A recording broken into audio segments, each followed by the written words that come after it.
Morning. Good morning. So today I want to unpack a really interesting article that I came across in the International Journal of Play Therapy that has all kinds of research about play therapy and what's going on with play therapy. And this one in particular had to do with the the relationship between pretend play and mentalizing, which is a neuroscience and kind of attachment concept, and how that influences or plays a role in children reducing their internalizing or externalizing behavior.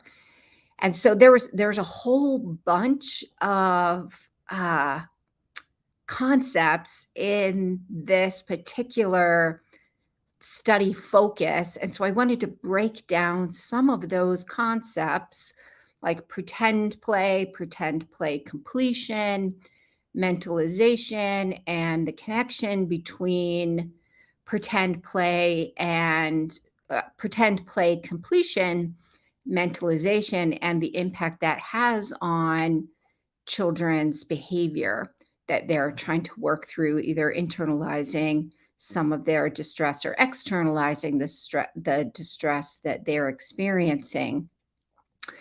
So I'm not going to go into any of these in great depth because of time constraints, and I am definitely going to talk about this topic of pretend play in future live stream episodes that I have. So we'll be going over pretend play in a variety of different ways. And I love neuroscience and attachment, especially neuroscience as it relates to attachment capacities and the influence that has on children's mental health well-being.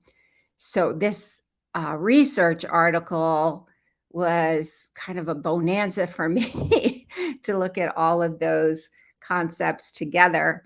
So if you're joining me live today, I would love to know who's here. Go ahead and post your name in the comments, where you're from, what kind of play therapy model are you using, what ages do you work with. So, and I would love to know, I think Facebook was being a little weird. I live stream every week, using predominantly most of the platforms I stream onto. I use StreamYard, which is a streaming platform, and I stream into my Facebook group, Playing Expressive Arts Therapy Playground, and then on my LinkedIn, my YouTube, and then I just stream directly into Instagram. So, but StreamYard was being kind of weird, and I could not see the episode show up in my Facebook group. So, if any of my Facebook group peeps are on today, please go ahead and post just to just for my curiosity. I'm curious if it's working in the play therapy group. If not, all the replays show up on my all the replays will show up for all of those platforms. Hey, Steph. Yes. Thank you, Steph. It was weird. I'm going to have to go in there and chat later. I was so curious why that was kind of being weird. Normally I'll see the thumbnail in my Facebook group, so I know that it got connected with Facebook, but I didn't see it this time. So I didn't know if Facebook made some changes in there. Anyway, hello, Tree of Life Play Therapy on Instagram. So, yeah, so let's get started. Pretend play, mentalizing, and what does the research say?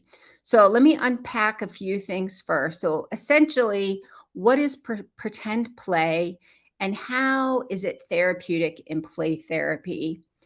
Pretend play is one type of play dynamic that we see happening in the playroom when we're using play therapy with children. It'll look a little different, to be honest. It looks a little different with the older you work with, like adolescents. It'll look a little different with them. Middle school is kind of that transitional period, so it looks a little different at that age as well. But essentially, when we're talking about children and we are talking about the concept of play, pretend play, what we're talking about is essentially pretend play is using imagination, creativity, fantasy to act out different situations, experiences, emotions, problems. And then children can use pretend play to explore and make sense of things and solve problems. So, pretend play, how is that therapeutic? So, in play therapy, one of the things that sets play therapy apart from other expressive modalities is access to the therapeutic powers of play. And through pretend play, children have the ability to access some of those therapeutic powers of play, such as creative problem solving, access to the unconscious, skill building in a way that provides some psychological distance. So, pretend play is essentially children's ability to kind of be in that transitional space between reality and fantasy where they can have enough psychological distance in what's going on for them to work through things in a way that's comfortable for them. The thing that you're going to look for in the pretend play is how do they manage that, and paying attention to when you see some disruption for that. And we're going to talk about that in a minute when we're talking about pretend play completion. So if you think about pretend play as a mental activity, then what you're looking at is it has the capacity to represent internal and external conflicts so they can make sense and children can use it as a way to grow. So, for example, one of the kind of aggressive themes, there are lots of different kinds of aggressive themes, and aggression in the playroom is not a bad thing. I mean, and here's what I mean by that. Adults, we get irritated, we get cranky, grumpy, angry, and we have a way to be able to manage that. Children need to have a way to manage that as well. I mean, think about power and control from a child's standpoint. Who controls the universe? Who controls the world? From a kid's standpoint, grown-ups are in charge, and grown-ups are in charge of the world, which means grown-ups are regularly setting limits with them and telling them what they can and cannot do, which for a kid, like for an adult, can be frustrating. So play and pretend play can provide an outlet for those aggressive emotions and working through some typical developmental things and maybe some social emotional challenges that they're experiencing that are kind of creating a lot of distress for them, maybe even outside what's typical for children, which is usually what brings them into the play therapy treatment process and brings them into your office. So, let's say, for example, children playing out issues of goodness and badness. We're not all good and we're not all bad. And that is a task that children have to work through. Grown-ups have to work through this as well. We're not all good and we're not all bad. So you can work through playing out good guys and bad guys. So, and one of the things that I'll notice is usually the child is the good guy and you, the therapist, are the bad guy. And this may take place throughout the whole session. It may take place over several play therapy sessions. And when I begin to see a shift where the child is now trying out through pretend that role of bad guy and I'm the good guy, typically in that session, and this is usually when I'm using child-centered play therapy, and the child is leading the way and directing the play, and I'm following along. The child will often, when we get to that point, what I'll observe is the child will switch between being the good guy and being the bad guy. Another way of using pretend play to work through internal and external conflicts so they can make sense of them is another thing I've seen in the playroom is using the Barbie dolls and their friend conflicts over boyfriends and who's dating who, and kind of some of those relationship issues that kids and adults are trying to work through. You may see it that way. So another mental activity that you'll see using pretend play can be regulating intense negative affect. So, regulating their emotions. And so, maybe a child who's got a lot of anger and frustration, you may see that anger played out through the sand tray, in which there's fire breathing dragons. One time I had a child play out being the chef. I was his sous chef, and it was a cooking show, and he was regularly yelling at the audience for not being a good audience. And so there were some issues the child was working through and using that play therapy process where he had some psychological distance to gain a sense of what am I going to do with all these emotions because of what's going on in my life with the kids at school who I feel like are always picking on me. And in this way, look, I get to have control and a sense of empowerment. So, so regulating intense, and this was a kid who struggled with emotion regulation. But we'll often see that I've had kids who just from session to session to session had like in high conflict family situations, parents were divorced and didn't collaborate very effectively, and this child every single session was playing out aggression in the session. So because and one of the problems he was having was emotion regulation at home. So they can use that pretend play to work through whatever it is that's underneath the emotion regulation and get some of that out in a way that's going to be helpful to the child. The other mental activity that you can think about is it really does allow the child the opportunity to consider through role play or fantasy play what it's like to be others, like what it's like to be the one in charge or what it's like to be the bad guy. They can explore their external worlds like the perspective of other people, trying out what it's like to be that other person or trying out different solutions to a problem. They can explore some of their own internal worlds, maybe some of those cognitive distortions that are triggering some of their distress that's bringing them to your office. They can do perspective taking. So all of these are things that children have access to through pretend play. So what is pretend play?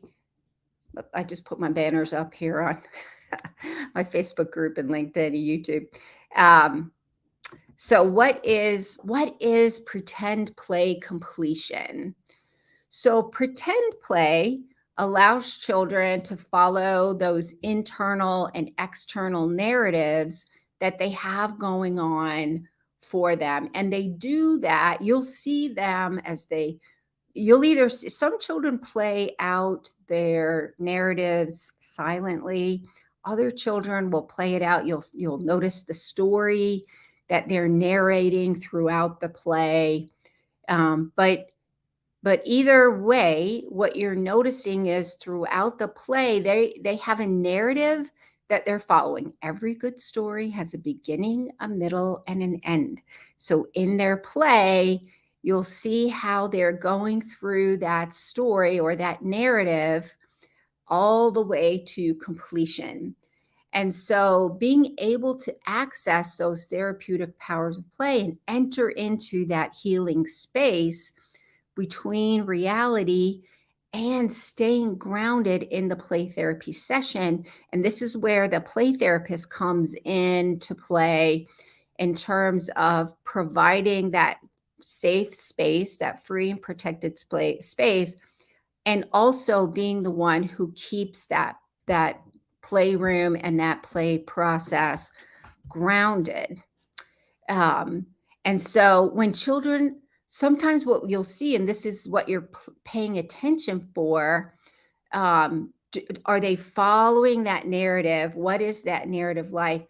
Because sometimes what you'll notice is a play disruption where the child maybe internally something that they're working through got overwhelming for them, and it wasn't something they could handle. Maybe it was too overpowering for their emotions, or they're not ready to go there yet. Like if you're tracking using child-centered play therapy, one of the hallmarks of child-centered play therapy is the way in which you are present with the child in the session, and you are using that verbal tracking with the child, tracking emotions, tracking behaviors, tracking what's going on. Sometimes through that tracking process, they're not quite ready to go there yet when they hear it. And so they may shift gears. So those are some of the things that you're looking for in a play. And that might be because it's overwhelming to them. They're not ready to hear it. I mean, to hear it or deal with it. So in that regard, that would not be considered playing it through to completion. And so I want to read a quote from the article, the research article in the International Journal of Play Therapy. And if you're interested, I put the citation for the research article in the description. I did not put it in there on Instagram because Instagram is a whole different process. If you're interested, if you're on Instagram and you're interested in this article, feel free to message me and I will give you the citation and you can look it up if you have the ability.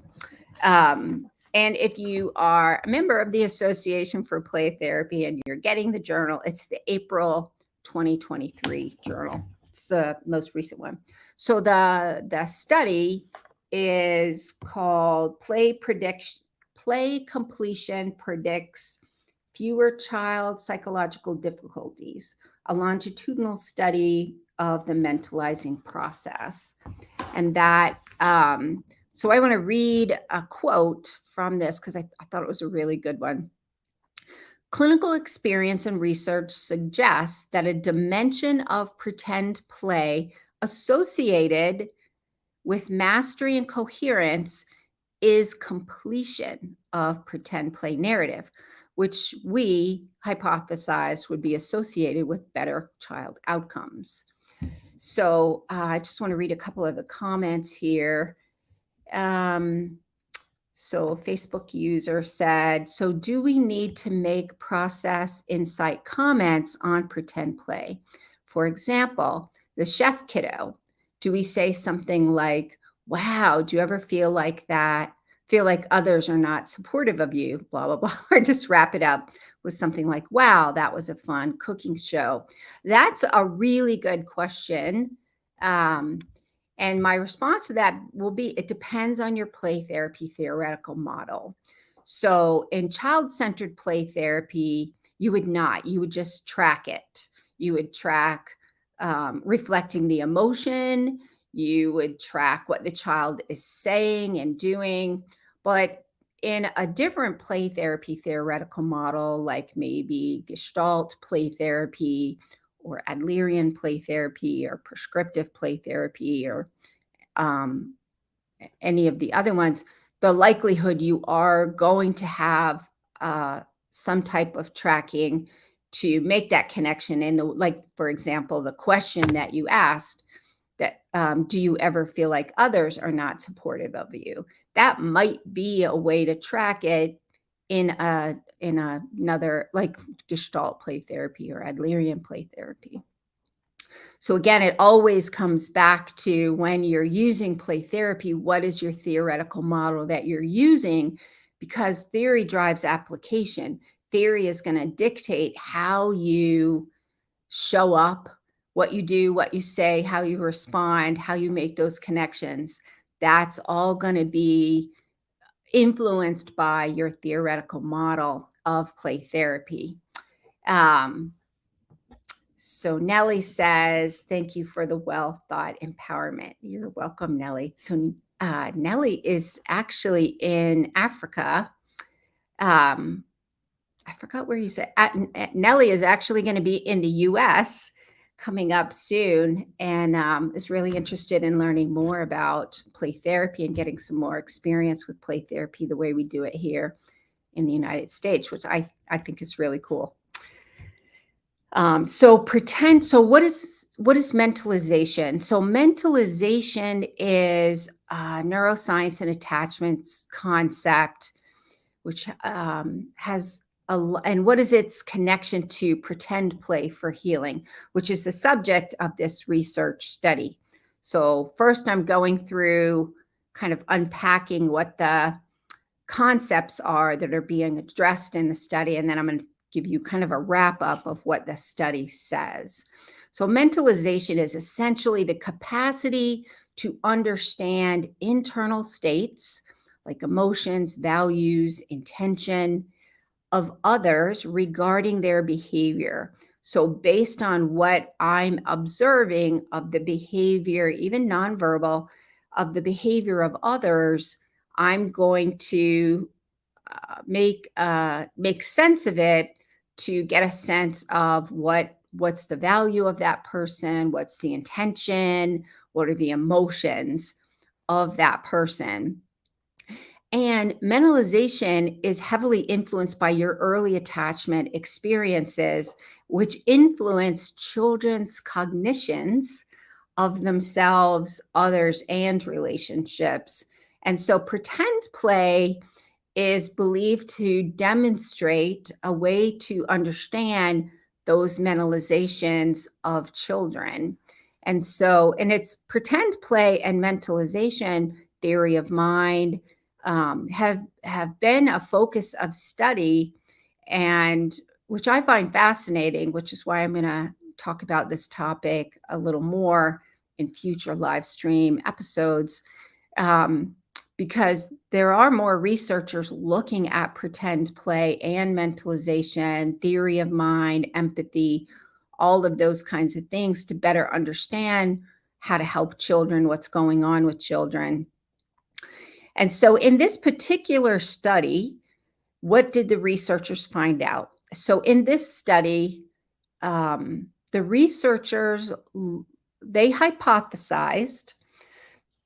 They had several hypotheses. One of the things they hypothesized was that children who use pretend play to work through successful play completion would demonstrate better psychological outcomes later in life.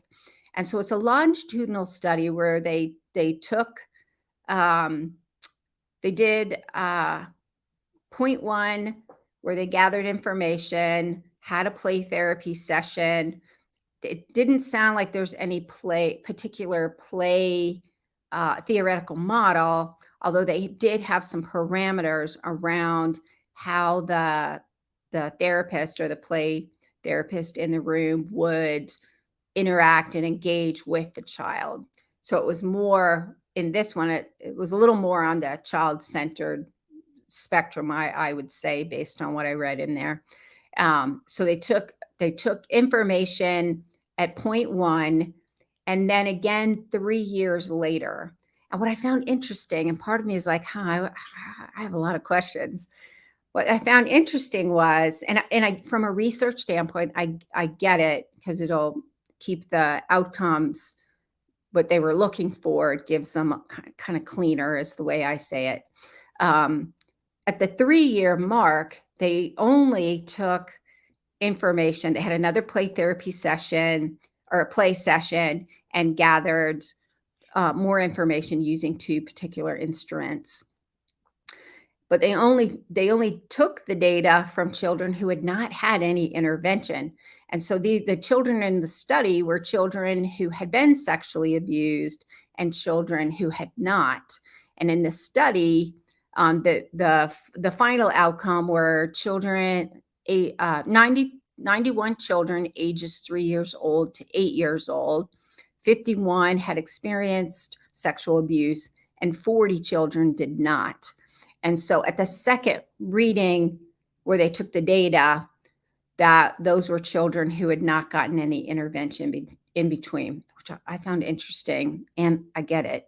And what they found was the results indicated that children who experienced play completion experienced less internalizing and externalizing problems, behaviors 3 years later.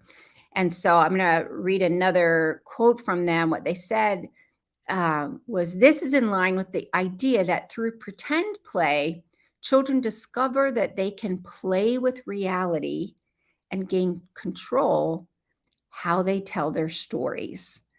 So pretend play and the mentalization, the idea is that this pretend play process allowed children to work through and gain mastery over what they were conceptualizing going on and how they made sense of things. And they could use that pretend play process to shift things in a way that decreased their internalizing and externalizing problems. And the hypothesis I would make from that was by changing those internal narratives going on and belief systems and perspectives to make more sense and help them feel better, would reduce that stress or that challenge that they were experiencing. And so in that way, I think the research has some really valuable points to it in terms of, does pretend play, aren't they just playing? Does it really matter? And what the research shows is, yes, children can use the play process to work through and make sense of things that are going on. And it doesn't have to be like worksheets, or it doesn't have to be where we sit down and we go through a list of what are your negative beliefs. We go through a list of coping skills, and that's the only way. It's more of an adult model that way. Although cognitive behavioral play therapy is valuable, and I don't want to disparage that. What I'm saying is that there are lots of ways to help children, and pretend play has significant value in its ability to help children work through some things that are going on internally and causing them social emotional distress, some mental health distress. And using that pretend play process gives them a way to be able to do it in a way that is developmentally appropriate for them.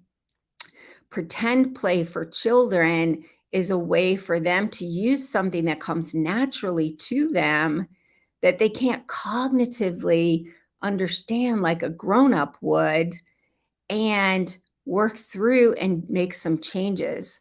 Years ago, when I first got started in play therapy, when I was first introduced to play therapy back in the 1980s, I was a special education teacher in a self-contained kind of, we had this center for, it was elementary school age children who had emotional distress problems. So the special education category was emotionally disturbed, which I really hate that category title. Wish they'd give it a different one. Anyways, that was the program. These were children whose emotions and mental health problems got in the way of their ability to be successful at school. And at the time, we had a social worker and a school psychologist. And around that time, there was a book that came out by Bruno Bettelheim called The Uses of Enchantment. And he was a Jungian psychologist or Jungian therapist. And what he did was he looked at fables, those fairy tales. He took some of the prominent fairy tales and looked at them through the lens of a Freudian psychoanalytic therapist. So in those fairy tales, you're looking at pretend play. What are the psychological themes that children use through story, through play, through puppets, through drama, through just their role playing, psychological concepts that children are using to make sense of their world. I mean, those early nursery rhymes that, we would say over and over as kids that made no sense. Like ring around the rosy, pocket full of posies, ashes, ashes, we all fall down. Well, that was a nursery rhyme that came out of the plague. I forgot what year that plague was, but if think about it, it makes sense. Children are watching people die. And at the time, people put posies. I think that was what they put for people who had died. They had given them posies. And children are trying to make sense of these. A way that they do that is through fantasy play, through pretend play. So children have been doing this for centuries. And now, through the therapeutic powers of play, children therapists, child and adolescent therapists now have a way to help children access that for healing. So we've been doing it for centuries, and children have used pretend play as a way to make sense of things. And now, what I think the value of this research is that it validates that when children are able to work all the way through to play completion, then for them, it does resolve some things for them. When they get stuck is where they aren't able to do that. And to me, that's where play therapy comes in, and a trained play therapist who's been trained in a theoretical model and knows how to apply it from the beginning to the end of the healing process, that change process, can help children work through and complete those play narratives. So that is it for today. Just a quick recap. So pretend play allows children to experience a healing transitional space within a safe therapeutic environment where they can step out of reality of their experiences and try out new possibilities. And pretend play provides the ability for play therapists to gain a sense of the mentalization that children are exploring and trying out. So this gives you a little insight into what is going on for your client in the play therapy process.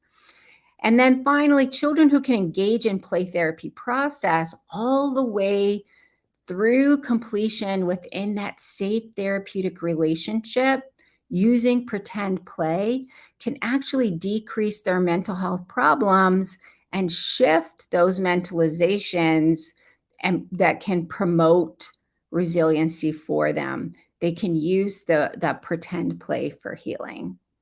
So that is it for today. If you're interested, I do have some openings in my group consultation program that's called Play Therapy Academy. And in Play Therapy Academy, we meet twice a month for group consultation. And also there are some online kind of self-paced courses available to get grounded in some of the foundational skills and of play therapy, like foundations of play therapy. Um, Also, I have one out, getting grounded in play therapy case conceptualization. How do you gather information? What kind of information do you need to gather initially? And then walks you step by step through that case conceptualization process to get a really good sense at the starting point of what's going on with your client. Now, keep in mind, I typically use the first 90 days to get a better sense of what's going on. I have my hypothesis that I start out with my case conceptualization, and then I usually spend the first 3 months getting to know my client a little better and the parents, and kind of take what I formulated as what's going on and see how that is working out in with this particular client, and working with parents and developing that therapeutic rapport that we're going to use throughout the change process.